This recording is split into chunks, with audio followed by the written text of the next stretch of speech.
Time blocking is the most recommended productivity method, but for many of us, it's a recipe for guilt and failure. Here's why. The problem isn't your discipline. It's your brain's executive functions. Today, we re-unpacking the neuroscience behind why traditional time blocking backfires, how your prefrontal cortex handles task switching, the planning fallacy that tricks you, and why your brain runs better on energy rhythms than clock hours. Stick around.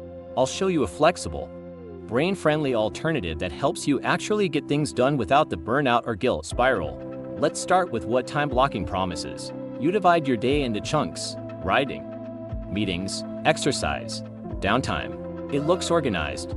You feel in control, but then one unexpected email, one phone call, one dopamine scroll later, your perfect schedule collapses. Now you're behind, frustrated, and blaming yourself. The truth? It's not that you're lazy, it's that you're fighting how the human brain actually manages time and focus. Your brain's executive functions, like planning, task switching, and impulse control, live mainly in the prefrontal cortex. This area is like the CEO of your mind. It makes plans, prioritizes, and manages attention, but it has limited bandwidth. Every time you switch tasks or even think about switching, your brain pays a cognitive toll. It has to reorient, reload context, and suppress irrelevant impulses. Neuroscientists call this task switching cost, and studies show it can consume up to 40% of productive time each day. So when your time-blocked schedule forces you to jump from deep work to meetings to emails and rigid windows, your brain burns out faster. You're not failing the system is failing your neurobiology.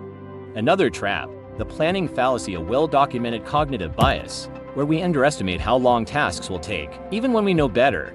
Research by Daniel Kahneman and Amos Tversky shows this happens because we focus on ideal conditions, not realistic ones. So when you allocate a 1-hour block for writing or research, your brain believes it's realistic until life intervenes. Then guilt sets in. This cycle, in realistic blocks, failure, guilt, erodes motivation and creates what neuroscientist Piers Steele calls the procrastination feedback loop.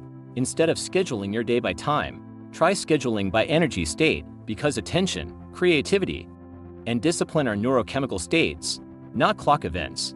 Your prefrontal cortex runs best when dopamine, norepinephrine, and acetylcholine are balanced, typically during your chronotype's peak hours. Morning people hit their focus zone early, night owls much later. So here's what actually works. Step 1. Identify your energy cycles. Your brain operates in ultradian cycles, roughly 90-minute waves of alertness and fatigue. Track when you feel most focused versus mentally foggy. You'll find a pattern. Step 2. Group work by cognitive load. Match task difficulty to energy. Do deep, cognitively heavy work during high-energy windows.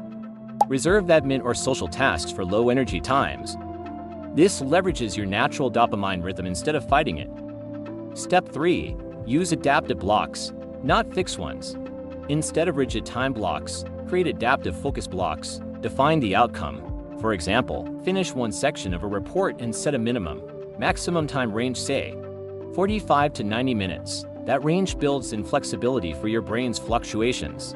Step 4. Reset between blocks. Every 90 minutes, your brain needs a state reset, light movement, a walk, or even 5 minutes of stillness. This clears adenosine buildup and restores alertness. So, if you've been beating yourself up for not sticking to time blocks, stop. Your brain isn't a calendar. It's a dynamic system balancing chemistry, energy, and emotion. Design your day around those realities, and you'll not only get more done, you'll do it with less guilt and more flow. If this resonated with you, hit subscribe. Next in the Pillars of Productivity series, we'll dive into the dopamine dynamics of motivation, why starting is the hardest part, and how to hack that switch. Thanks for watching.